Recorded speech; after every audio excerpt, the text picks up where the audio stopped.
열왕기하 18장 17절에서 37절의 말씀은 이제 사내립이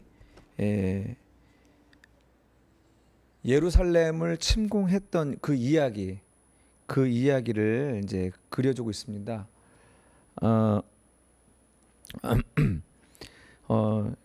이사야를 통한 하나님의 응답이 이사야를 통한 하나님의 응답이 아니고 예루살렘에 올라온 아수르 군대의 이야기고, 랍사게가 첫 번째 연설을 하죠. 히스기야의 신하들이 어떻게 대응하는지 보고요. 그 다음에 랍사게가 두 번째 연설을 하는데 유다 백성의 대응은 침묵이었죠. 그 내용들을 이제 보면서 우리가 묵상에 대한 도움을 한번 받고자 합니다. 먼저 1절에서 16절까지의 언급한 히스기야의 이 말씀은 히스기야가 14년 됐을 때의 상황을 묘사해 주는 거예요. 그러니까 우리가 이제 어제 읽었던 1절에서 16절의 말씀, 침공해서 이제 뭐 조공을 바치라고 하는 그 내용들은 이제 전체적인 이야기를 한 것이고, 그 침공해 온 그 상황들을 자세하게 묘사한 것이 오늘 본문의 이야기입니다. 성문 앞에서 이제 랍사게가 연설을 하는데, 이렇게 고대 사회에서 이 연설을 통하여서 상대방의 국가들과 병사들의 사기를 죽이는 그런 역할들을 하는 것이죠. 카메라가 또 망가졌네. 일단 뭐 자막으로만 하도록 합시다.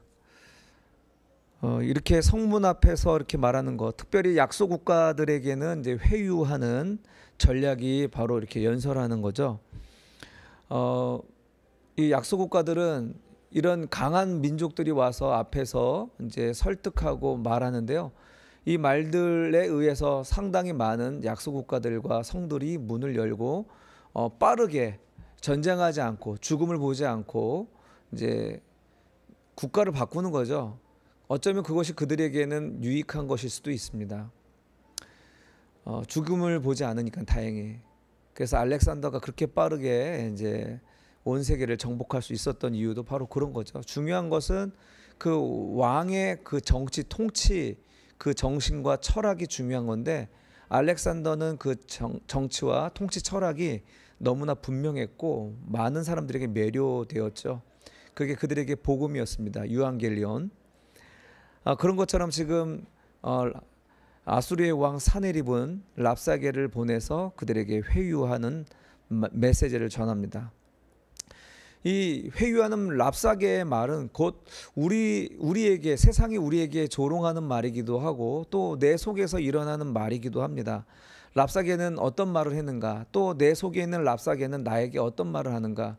마치 예수님을 3번 광야에서 시험을 했던 마귀처럼 계속 우리를 조롱하고 시험하는 일들이 생기더라는 거죠.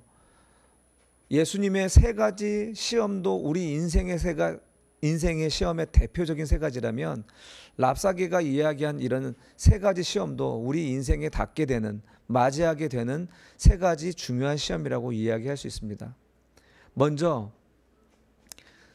너희가 나에게 절하고 나에게 복종하고 항복하는 것은 여호와의 뜻이다. 정말 그럴듯하거든요. 이렇게 그럴듯하게 다가오는 것이 세상입니다. 여러분, 하나님의 말씀, 하나님을 운운하면서 신앙적으로 다가오는 것은 꼭 신앙 있는 사람들에게만 해당되지 않습니다. 마귀도 하나님의 말씀으로 우리를 혼란스럽게 만들 수 있습니다. 오늘 랍사게도, 세상도 하나님의 말씀으로 우리를 혼란스럽게 만들 수 있습니다. 그리고 내 속에서도 나를 변명하고 핑계를 대는 나 자신도 하나님의 말씀을 도용하여서 마치 이것이 하나님의 뜻인 양, 하나님이 기뻐하시는 양 말하고 떠들어댈 수 있다라는 거죠. 오늘 이 아침에 이런 말씀들을 우리 기억하면서 기도했으면 좋겠습니다. 분별하면서 하나님의 정말 뜻이 무엇인지.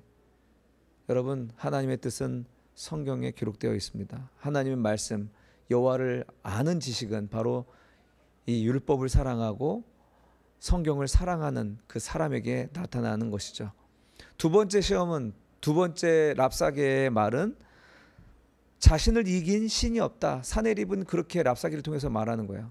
지금까지 모든 동네의 신들을 봐라. 우리 신을 이긴 적 있냐? 나를 이긴 적 있냐? 그 신들은 나에게 모두 복종하였고 굴종하였다. 그런데 우리에게도 마찬가지죠.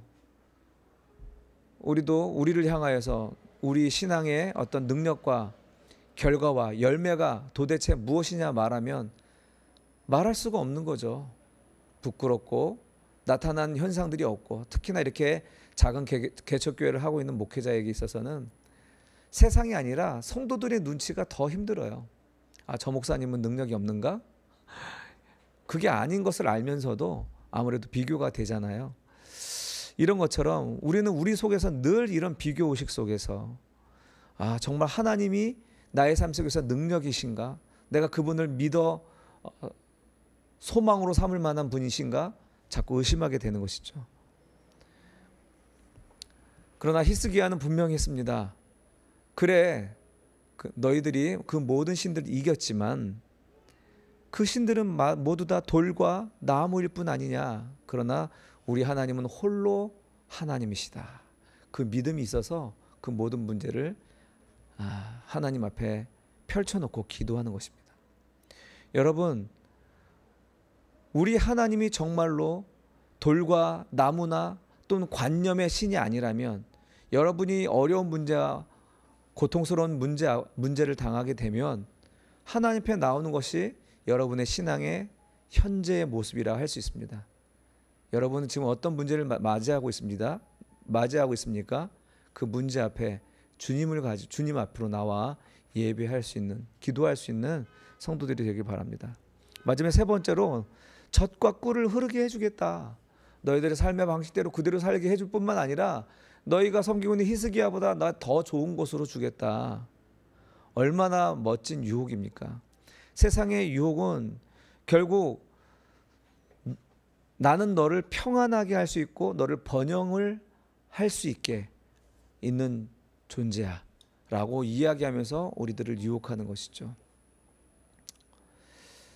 이런 세 가지 유혹이 오늘 우리 신앙생활 할 때 가장 큰 유혹이 아닐까 싶습니다. 오늘 이 아침에 이 말씀 보면서 10분간 묵상하도록 하겠습니다.